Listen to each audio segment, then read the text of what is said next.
Thank you very much for time on the agenda.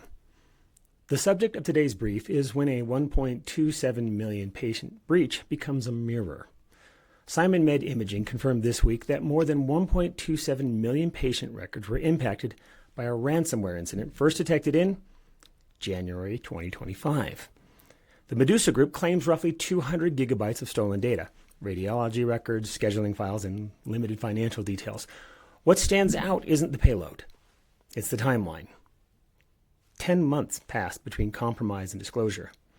That delay echoes a larger industry trend.